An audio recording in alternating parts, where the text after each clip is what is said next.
முதல் கணக்கு, படத்தில் உள்ள உருவத்தின் சுற்றளவு மற்றும் பரப்பளவை காண்க அப்படின்னு சொல்லிட்டு பை வேல்யூ 22/7ன்னு கொடுத்துட்டாங்க. படத்தில் உள்ள உருவம்னு பார்த்தோம்னா சதுரம் இருக்குது, அதன் பிறகு கால்வட்டங்கள் இருக்குது. அப்போ இது வந்து கூட்டு வடிவம். இந்த கூட்டு வடிவத்தோட சுற்றளவு மற்றும் பரப்பளவு கேட்குறாங்க. கூட்டு வடிவத்தின் சுற்றளவு அப்படின்னு வரும்பொழுது இங்கே என்னென்ன இருக்குதுன்னு பார்த்தோம். கால்வட்டம் 4 இருக்குதுன்னு பார்த்தோம். இந்த கால்வட்டத்தின் விளிம்புகள், அதாவது இந்த பகுதி, இது வந்து என்ன, வில்லின் நீளம் அப்படின்னு எடுத்துப்போம். அப்போ நமக்கு வில்லின் நீளத்துக்கு ஃபார்முலா தெரியணும். வில்லின் நீளத்துக்கு என்ன ஃபார்முலா, 2πr இன்ட்டு அது வந்து கோணத்தை பொறுத்து அந்த இங்கே போடுற மெஷர்மெண்ட்டு மாறுது. இப்போ இது வந்து கால்வட்டம் அப்படின்னும் பொழுது நமக்கு என்ன வரும், 1/4 வரும். அப்போது கால்வட்ட வில்லின் நீளத்துக்கு இதான் வந்து ஃபார்முலா. கால்வட்டம் அப்படின்னா 1/4, அதாவது 90 டிகிரி. 90/316 போடுவோம், 1/4ன்னு சிம்பிளிஃபை பண்ணுவோம். ஓகேவா? இப்போது கால்வட்டத்தின் வில்லின் நீளம்னா இந்த ஒரு பகுதியை தான் நாம் வந்து இந்த ஃபார்முலாவை பயன்படுத்தி கண்டுபிடிக்க முடியும். இதே மாதிரி நம்மக்கிட்ட இதோ ஒரு பகுதி இருக்குது, அப்புறம் இங்கே ஒரு பகுதி இருக்குது, அப்புறம் இங்கே ஒரு பகுதி இருக்குது. மொத்தம் 4 கால்வட்ட வில்லின் நீளம் நாம் கண்டுபிடிக்கணும். அப்போது இன்ட்டு 4 அப்படின்னு போட்டுருவோம். எத்தனை கால்வட்ட வில்லின் நீளம், 4 கால்வட்ட வில்லின் நீளம் நாம் கண்டுபிடிக்கணும்.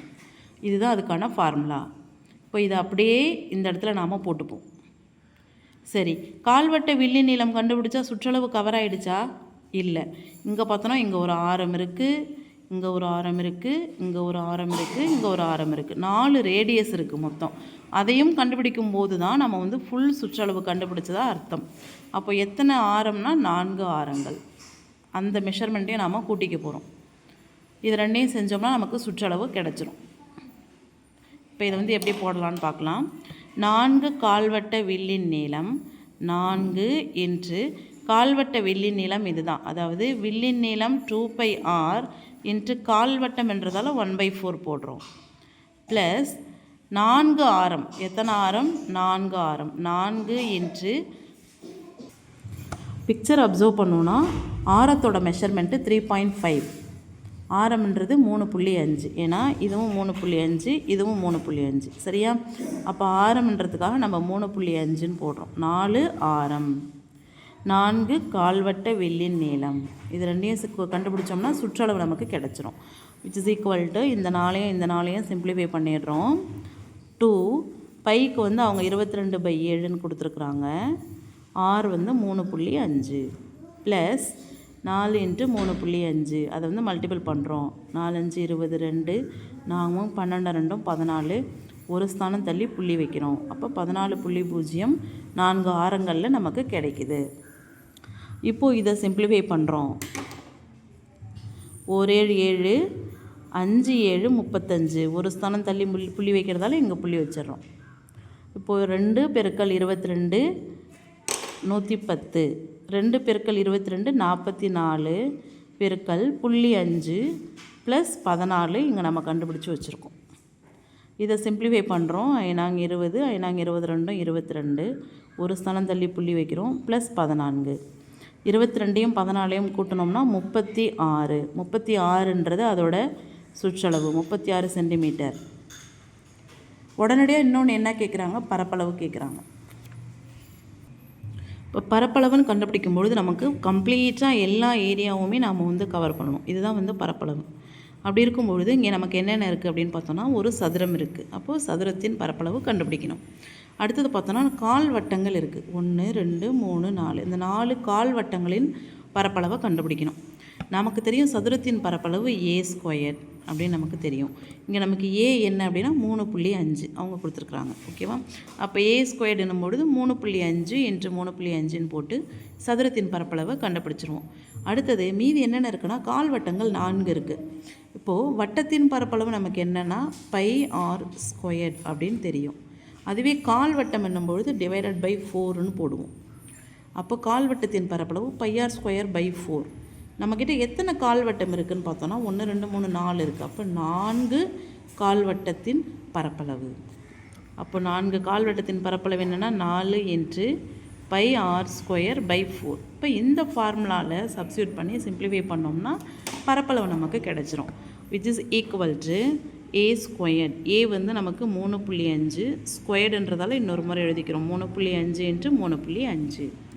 அடுத்தது கால்வட்டத்தின் பரப்பளவு ப்ளஸ் 4 இன்று கால்வட்ட பரப்பளவு பை ஆர் ஸ்கொயர். பை வந்து 22/7 r square 3.5 into 3.5 divided by 4ன்னு வரும். அப்போ நம்ம இந்த 4ஐயும் இந்த 4ஐயும் என்ன செஞ்சிடலாம், சிம்ப்ளிஃபை பண்ணிடலாம். ஆக்சுவலாக நம்ம இங்கேயே அதை என்ன செய்யலாம், சிம்ப்ளிஃபை பண்ணிடலாம். ஓகேவா? இப்போது நம்மக்கிட்ட இருக்கிறத பார்த்தோம்னா இங்கே 22/7 3.5 இன்ட்டு 3.5, இங்கே 3.5 இன்ட்டு 3.5 இருக்குது. அப்போது அதுக்கு வந்து நம்ம பெருக்கல் கண்டுபிடிக்க போகிறோம். 3.5 இன்ட்டு 3.5.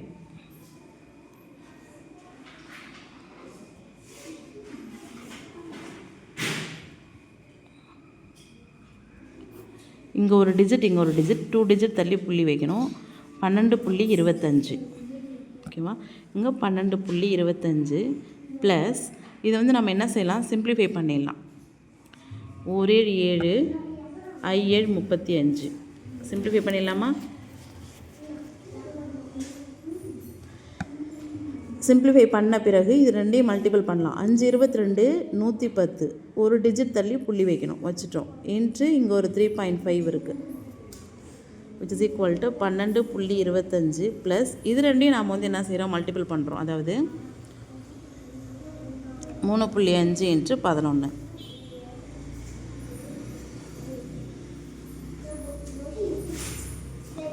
ஒரு டிஜிட் தள்ளி புள்ளி வைக்கிறோம். 38.5 வருது. ஸோ இங்கே வந்து 38.5. இப்போ நம்ம என்ன செய்கிறோம், இது ரெண்டையும் ஆட் பண்ணிக்கிறோம்.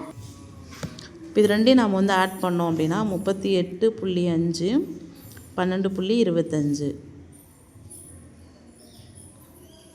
50.75 வருது. 50.75 சென்டிமீட்டர் ஸ்கொயர். இதுதான் வந்து இந்த கூட்டு வடிவத்தின் பரப்பளவு. தொடர்ந்து நம்ம தேர்வுகளில் வந்து கூட்டு வடிவங்கள் சார்ந்த சுற்றளவு பரப்பளவு கணக்கு வந்துக்கிட்டே தான் இருக்குது. இப்போ சுற்றளவு என்னன்னு கேட்டு 4 ஆப்ஷன் கொடுப்பாங்க. நம்ம வந்து சரியான ஆப்ஷனை இந்த மாதிரி ஒர்க் அவுட் பண்ணி தான் கண்டுபிடிக்க முடியும். கூட்டு வடிவத்தின் பரப்பளவு சுற்றளவு கணக்குகளில் இப்போ இது 2வது கணக்கு பார்க்குறோம். அதாவது இது என்னென்னா ஒரு சாவி கொத்து. இது வந்து பரப்பளவு கண்டுபிடிக்க சொல்லி கொடுத்துருக்காங்க. அதாவது நிஷாந்தின் சாவி கொத்து 5 சென்டிமீட்டர் பக்க அளவுள்ள சதுரத்துடன் ஒரு சமபக்க முக்கோணம் மற்றும் அரைவட்டத்துடன் இணைக்கப்பட்டு உருவாக்கப்பட்டுள்ளது.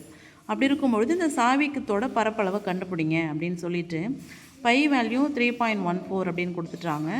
√3 வந்துச்சுன்னா 1.732 வச்சு கணக்கு போடுங்கன்னு இது ரெண்டுமே நமக்கு கொடுத்துட்டாங்க. எக்ஸாமில் கேட்கும்போது இவ்வளோ தெளிவாக கேட்க மாட்டாங்க. சமபக்க முக்கோணம்னு சொல்ல மாட்டாங்க. நம்ம இந்த பிக்சரை மட்டுமே பார்த்து கிளாரிட்டி பண்ணிக்கிற மாதிரி இருக்கும். இப்போ இந்த பிக்சருக்கு நம்ம வருவோம். இதோட பரப்பளவு கண்டுபிடிக்கும் பொழுது நான் ஆல்ரெடி சொன்ன மாதிரி இது ஒரு கூட்டு வடிவம். இப்போ இந்த படத்தை பார்த்தோன்னா இது வந்து நமக்கு முக்கோணம், இது சதுரம், இது அரைவட்டம். அப்போ 3 வடிவங்கள் இருக்குது. அப்போ 3 வடிவத்தோட பரப்பளவை நாம் கண்டுபிடிக்கணும். இப்போ முக்கோணத்தின் பரப்பளவுன்னு பார்த்தோன்னா ½ BH வரும். அப்படின்னா √3/4 A² வரும். இவங்க சமபக்க முக்கோணம்னு கொடுத்துருக்கிறதால இந்த வந்து சதுரத்தின் பக்கம் 5 நமக்கு தெரியும். அதனால் இதுவும் 5. சமபக்க முக்கோணம்ன்றதால இதுவும் 5, இதுவும் 5. ஓகேவா? இப்போ சமபக்க முக்கோணத்தின் பரப்பளவு என்னன்னு பார்த்தோன்னா √3/4 A². அப்போ நமக்கு முன்னாடியே வடிவங்களின் பரப்பளவு சுற்றளவு ஃபார்முலா ஃபுல்லாக தெரிஞ்சிருந்தால் மட்டும்தான் கணக்கை போட முடியும். √3/4 A² அப்படின்றது இந்த சமபக்க முக்கோணத்தின் பரப்பளவு. அடுத்தது சதுரத்துக்கு வரும். சதுரத்தின் பரப்பளவு நமக்கு தெரியும் A². அடுத்தது அரைவட்டத்துக்கு வரும். அரைவட்டத்தின் பரப்பளவு சாதாரண வட்டத்தின் பரப்பளவு πr². அரைவட்டத்தின் பரப்பளவுன்னும் பொழுது ÷ 2. இந்த 3 ஃபார்முலாவிலையும் சப்ஸ்டியூட் பண்ணி 3த்தையும் கூட்டினோம்னா நமக்கு இந்த கீ செயினோட பரப்பளவு என்ன செஞ்சிடும், கிடைச்சிரும். ஸோ பரப்பளவு விச் இஸ் ஈக்குவல் டு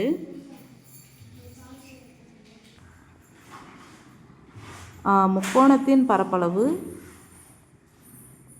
சதுரத்தின் பரப்பளவு, அரைவட்டத்தின் பரப்பளவு. which is equal to முக்கோணத்தின் பரப்பளவு √3/4a², சதுரத்தின் பரப்பளவு a², அரைவட்டத்தின் பரப்பளவு 1/2 πr². இப்போ பையோட வேல்யூ 3.14 கொடுத்துருக்காங்களா, √3யோட வேல்யூ 1.732 கொடுத்துருக்காங்களா, அதை போட போகிறோம். √3னா 1.732 divided by 4 இன்ட்டு a வந்து நமக்கு இங்கே தெரியும் 5, a² என்னும்பொழுது 5 × 5 ப்ளஸ் இங்கே ஒரு a² இருக்குது 5 × 5 ப்ளஸ் ½ பை வந்து 3.14ன்னு கொடுத்துருக்குறாங்க. r² அப்படின்னா நமக்கு இங்கே r என்னன்னு தெரியணும். இப்போ தான் நம்ம கொஞ்சம் கவனமாக செயல்படணும். இப்போ அரைவட்டம் என்னும்பொழுது இது நீட்டுக்கு 5, இது நீட்டுக்கு என்ன நமக்கு டயாமீட்டர், அதாவது இது வந்து என்னென்னா விட்டம். ஆனால் நமக்கு ஃபார்முலாவில் r² தான் வச்சுருக்கோம். அப்போ விட்டத்தில் பாதி தான் ஆரம்.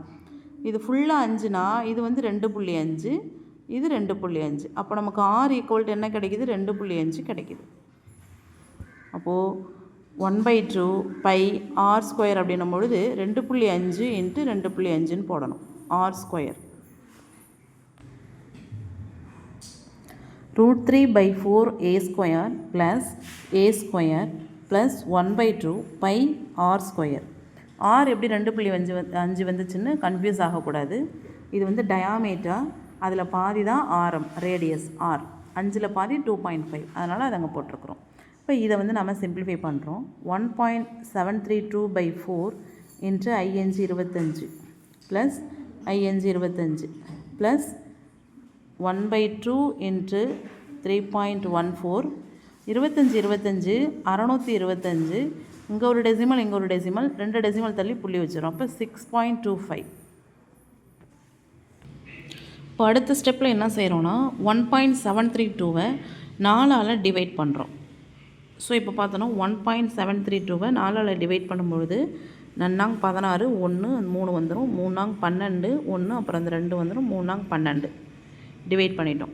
இங்கே பார்த்தோன்னா 3 டிஜிட் தாண்டி டெசிமல் இருக்குது. அப்போ நம்ம என்ன செய்கிறோம், 3 டிஜிட் தாண்டி டெசிமல் வச்சிடுறோம்.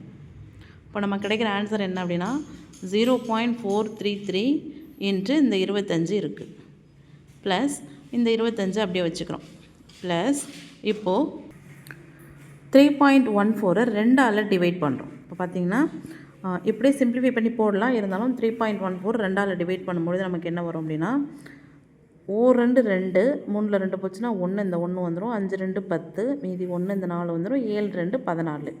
இப்போ எங்கே பார்த்தோன்னா 2 டிஜிட் தாண்டி புள்ளி இருக்கும், அதனால் இங்கேயும் 2 டிஜிட் தாண்டி டெசிமல் வச்சிடுறோம். அப்போ நமக்கு ஆன்சர் வந்து என்ன கிடைக்கும், இங்கே இது ரெண்டையும் சிம்பிளிஃபை பண்ணோம்னா 1.57 அப்படி கிடைக்கும். இன்ட்டு இங்கே ஆல்ரெடி நம்மக்கிட்ட என்ன இருக்குது 6.25 இருக்குது. இப்போ இது ரெண்டையும் பெருக்கி இங்கே எழுதணும், இதை எழுதிக்கணும், இது ரெண்டையும் பெருக்கி எழுதிக்கணும். அதன் பிறகு 3த்தையும் கூட்டினோன்னா நமக்கு பரப்பளவு கிடச்சிரும். இப்போ ஃபர்ஸ்ட் நம்ம பெருக்க போகிறது 0.433 × 25. இப்போ அது ரெண்டையும் நம்ம பெருக்கணும் அப்படின்னு சொன்னிங்கன்னா நமக்கு வந்து 10.825 கிடைக்கிது. இப்போ 3 டெசிமல்லாம் நம்ம எடுத்துக்கணும்னு அவசியம் இல்லை, 10.82ஓட நிறுத்திக்கலாம். இப்போ 2க்கு பிறகு என்ன இருக்குது 5 இருக்குது, அப்போது இதோட ஒன்று ஆட் பண்ணிக்கிறோம் 10.83 அப்படின்னு வந்து நம்ம இதை எடுத்துக்கிறோம். இப்போ இது ரெண்டையும் மல்டிபிள் பண்ணும்போது நமக்கு என்ன கிடைக்கிது 10.83 கிடைக்கிது ப்ளஸ் இந்த 25 ப்ளஸ் இது ரெண்டையும் நாம் என்ன செய்கிறோம் மல்டிபிள் பண்ணுறோம் 1.57 × 6.25. அது ரெண்டையும் நம்ம வந்து இப்போ மல்டிபிள் பண்ணுறோம். மல்டிபிள் பண்ணும்பொழுது நமக்கு வந்து இங்கே 2 டெசிமல் இங்கே 2 டெசிமல் 4 டெசிமல் தாண்டி நம்ம வந்து புள்ளி வைக்கிறோம். அப்போ 9.8125 கிடைக்குது. இதுலேயே வந்து நம்ம 2 டெசிமல் மட்டும் எடுத்துக்கலாம், 9.81 மட்டும் எடுத்துக்கலாம். அதன் பிறகு பார்த்தா 2 இருக்குது, அப்போ அதை அப்படியே விட்டுடலாம். ஸோ இது ரெண்டையும் பெருக்கும்பொழுது நமக்கு கிடைக்கிற ஆன்சர் 9.81, அதை மட்டும் எடுத்துக்கலாம். இப்போது 1.57 × 6.25 நமக்கு என்ன கிடைக்கிது 9.81 கிடைக்கிது. இப்போ நம்ம ஃபைனலாக என்ன செய்யணும் அப்படின்னா 10.83 83 25 9.81 இது மூணையும் வந்து நம்ம என்ன செய்ய போகிறோம் ஆட் பண்ண போகிறோம். ஸோ 10.83 9.81 25 இது மூணையும் ஆட் பண்ணுறோம். ஆட் பண்ணும்பொழுது நமக்கு 16 10 15 5 பாக்கி 1 2 4 45.64 கிடைக்கிது. அப்போது 45.64 இது வந்து பரப்பளவு, அதனால் சென்டிமீட்டர் ஸ்கொயர் போடுறோம். எதோட பரப்பளவு, நம்ம பார்த்த கீ செயினோட பரப்பளவு. இந்த கீ செயின் இருக்கு இல்லையா, இந்த 3 கூட்டு வடிவங்கள் இருக்கு இல்லையா, இதோட பரப்பளவு தான் 45.64 சென்டிமீட்டர் ஸ்கொயர்.